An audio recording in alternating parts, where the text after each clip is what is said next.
நீங்க சாமியே கும்பலனாலும் பரவாயில்ல, கோவிலுக்கே போலனாலும் பரவாயில்ல, முருகனை நினைச்சு தினமும் இதோட சொல்லுங்க. உங்க வாழ்க்கையில நல்லது நடக்கணும். பல பல பல பல 1000 பேரை இந்த பாடம் நான் படிக்க வச்சிருக்கேன். அந்த ஒரு புண்ணியம் எனக்கு உண்டு. உங்களுக்கு சொல்றேன். நாள் என் செய்யும்.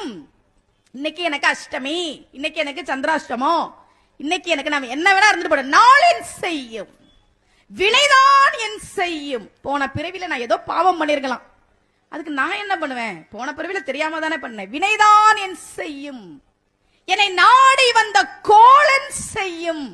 உன என்ன பண்றேன் பாரு. சனி தேடி வருதான், குரு தேடி வருதான், சுக்கிர தோஷம் தேடி வருதான். வா, எனக்கு என்ன பிரச்சனை? அருணகிரியார் கேட்கிறார். நாள் என் செய்யும், வினைதான் என் செய்யும், என்னை நாடி வந்த கோலன் செய்யும், கொடும் கூற்று என் செய்யும். யமன் கூட வரட்டுண்டா என்ன தேடி, ஒண்ணும் பண்ண முடியாது. ஏன்? குமரேசர் இரு தாளும் சிலம்பும் சதங்கையும் தண்டையும் தோளும் சண்முகமும் கடம்பும் எனக்கு முன்னே வந்து தோன்றிடினே.